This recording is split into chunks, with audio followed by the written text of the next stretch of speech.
Hi, this is beeswax for the week of 5/4, and this is what we're going to make.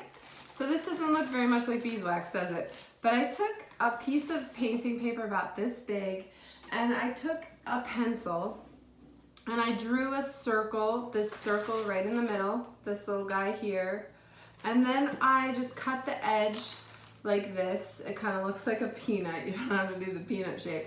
And then I took a piece of wax paper and I put a little glue around the edge and I laid it on top, on the painting paper on top, and put a book on top of that and let it sit for about an hour. And then you just go ahead and give it a little trim this whole edge off of the wax paper.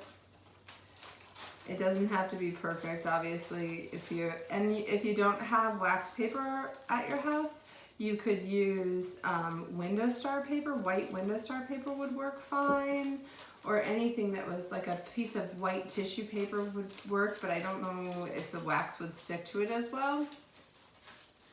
But after you do this and get this nice little edge cut out, you have a nice little frame with a little beeswax piece in there.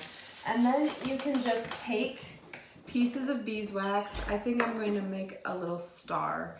And so you want to warm the beeswax up, and you want to have thin pieces. So you don't want to, children have a tendency to make these gigantic pieces and put them on here, and they don't really stick and look very beautiful, and the sun can't go through them.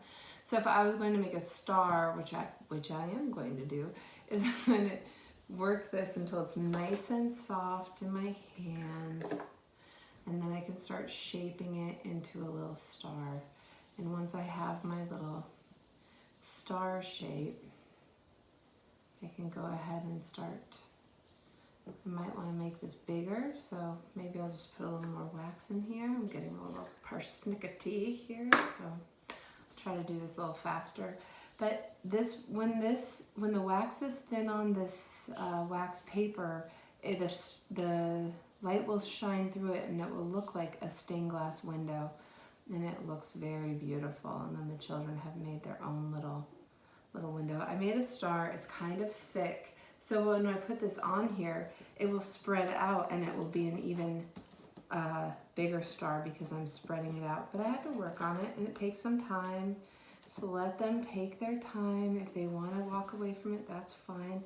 If they could work on this for a few days, because then they'd have something really beautiful that wasn't very rushed. But I put a little star in there, and I might put some other things. But that is a really nice project to do. And you can also, if you wanted, you could leave it together and make it into a card to send to someone, make it smaller. You can make a bunch of them or whatever. But that's the beeswax project for this week.